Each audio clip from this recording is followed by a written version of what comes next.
اعوذ باللہ من الشیطان الرجیم بسم اللہ الرحمن الرحیم جزا اللہ سیدنا محمد صلی اللہ علیہ وسلم جزا اللہ سیدنا محمد صلی اللہ علیہ وسلم السلام علیکم معزز سامعین، میں ہوں وقاص احمد نون ہوشیار پوری اور آپ دیکھ رہے ہیں میرا یوٹیوب چینل کتاب نامہ۔ آج کی کتاب ہے ہیلو ہالینڈ، صفحہ نمبر 15 سے شروع کریں گے۔ اگرچہ کن اکھیوں سے تکتے بھی جاتے تھے اس بیلی ڈانسر کو، جس کی ناف میں ایک ہیرا یا شاید کانچ کا کوئی ٹکڑا پیوست تھا، اور جانے کیسے قائم تھا کہ وہ ناف گویا بنچال کی ایک آنکھ تھی، جہاں شدید تلاطم کی پرجوش تھر تھراہٹ تھی، اور وہ بی بی صرف 2 گرہ کپڑے میں ملبوس تھی۔ ایک گرہ وہاں جہاں وہ الگ باندھ کے رکھتے ہیں جو مال اچھا ہے، اور دوسری گرہ وہاں جہاں بنچال کی دوسری آنکھ تھی، اور یہ دونوں گرہیں اس بیلی ڈانسر کے تھرکنے سے یوں محسوس ہوتا تھا کہ ابھی کھلیں۔ یہ ایک قابل عبرت مقام تھا، اور قابل غور بھی، کہ ایک کچی عمر کا نوجوان جس نے کبھی کسی لڑکی کے ٹخنے بھی ارجا نہیں دیکھے تھے، اس کے سامنے صرف 2 گرہیں تھرکتی ہیں جو کھل جانے کو لگتی ہیں، اور ایک ناف میں ایک ہیرا ہے جو بنچال کی زد میں آیا ہوا ہے، تو اس پر کیا گزری ہوگی؟ مولوی صاحب پر بھی کچھ نہ کچھ گزری ہوگی، لیکن مجھ پر جو گزری، اور میرا یقین محکم ہے کہ آئندہ زندگی میں میرے اخلاق کو جو ذوف پہنچا، اس کی ابتدا قاہرہ کی اس شب میں ہوئی۔ وہ شب نہ ہوتی تو یقیناً میں ایک پارسا ہوتا۔ اگر میں ایک پارسا ہوتا تو یہ حیات کتنی روکھی اور پھیکی ہوتی۔ ہم قاہرہ سے اڑے تو اڑتے ہی چلے گئے، اگلا قیام روم میں تھا۔ ہمیں دوپہر کے کھانے کے لیے ٹوکن ایشو کیے گئے، جنہیں ہم سینے سے لگائے ایئرپورٹ کے شاندار ریستوران میں خوف زدہ بھیڑیوں کی مانند داخل ہوئے۔ مولوی صاحب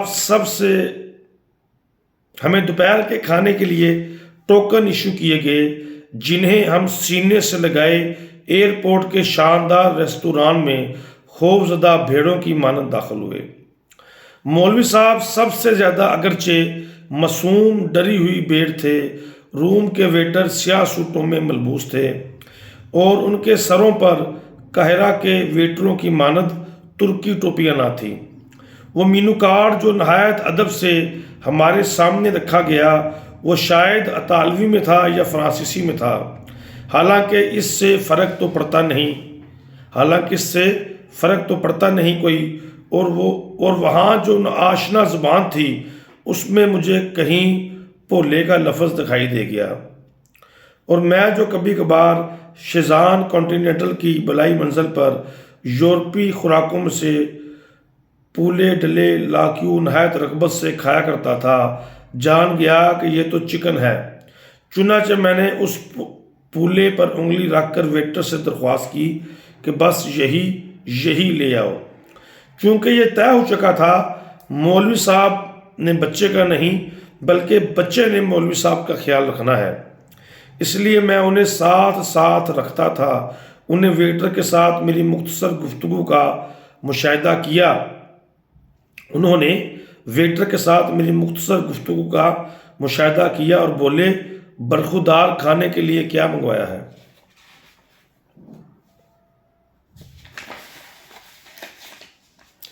چکن حلال ہے؟ پتہ نہیں انکل۔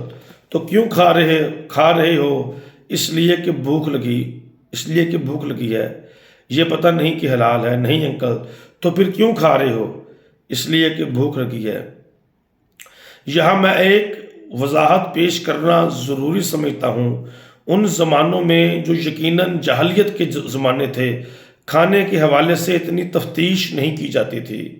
انگلستان کے کالجوں اور یونیورسٹیوں کے ہاسٹلوں میں جو خوراک میسر تھی، سوائے سور کے گوشت کے، وہ سب کچھ کوئی بھی سوال کیے بغیر بے دریغ کھا لیا جاتا تھا۔ یہ شرعی بکھیڑے بہت بعد میں وجود میں آئے، اور جب وجود میں آئے تو ہم تھوڑے بہت پچھتائے، لیکن اب کیا ہو سکتا تھا جب چڑیاں کھیت چگ چکی تھی۔ مولوی جی لمحہ بھر کے استغراق میں گم ہوئے اور پھر کہنے لگے، برخوردار ویٹر سے کہو میرے لیے کچھ سبزیاں لے آؤ، لیکن وہ تلی ہوئی نہ ہوں، ابلی ہوئی ہوں۔ ایک مناسب مدت کے بعد ویٹر ایک ٹرالی دھکیلتا ہوا کچن میں سے برآمد ہوا۔ ٹرالی کے اوپر ایک سلور ٹرے میں خزاں رنگوں کا بھورا ہوتا مکمل چکن سلگتا تھا، جس پر مختلف نوعیتوں کے گنے شوربے انڈیلے ہوئے اس کی اشتہا کی دھومیں مچاتے تھے۔ اس گرم بھاپ چھوڑتے چکن کے گرد سلاد اور تلے ہوئے آلوؤں کی زیبائش تھی۔ ویٹر نے وہ سلور ٹرے اٹھا کر میرے آگے سجا دی اور پھر ذرا جھک کر ٹرالی کے نچلے خانے میں سے ایک مختصر پلیٹ برآمد کی، جس میں ایک پھول گوبھی کے کچھ حصے بکھرے تھے، آدھی گاجر پزمردہ حالت میں پڑی تھی اور مٹروں کے چند دانے ڈولتے پھرتے تھے۔ ویٹر نے یہ پلیٹ مولوی جی کے آگے رکھ دی۔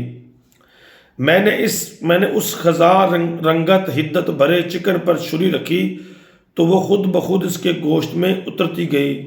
اتنا خستہ تھا، اس کا ایک پارچہ منہ میں ڈالا تو اس کے گرم ذائقے کے حس سے میری آنکھیں بند ہونے لگیں۔ مولوی جی نے پہلے تو پھول گوبھی کا ابلا ہوا ایک ڈنٹھل منہ میں رکھا اور پھر خاصی تگ و دو کے بعد مٹر کے 2 دانے کانٹے میں پروڑنے میں کامیاب ہو گئے۔ وہ کن اکھیوں سے مجھے ندیدوں کی مانند اس چکن کے ساتھ انصاف کرتے دیکھتے رہے اور پھر ذرا لاپرواہی سے پوچھا، کیسا ہے؟ خستہ، گرم اور انکل جی منہ میں گل رہا ہے۔ انہوں نے کچھ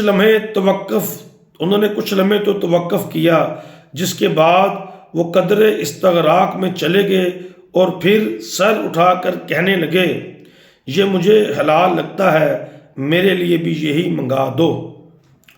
شکریہ جی، دیکھتے رہیں کتاب نامہ اور لو ہیلو ہالینڈ کو انجوائے کرتے رہیں۔ یا حیو یا قیوم۔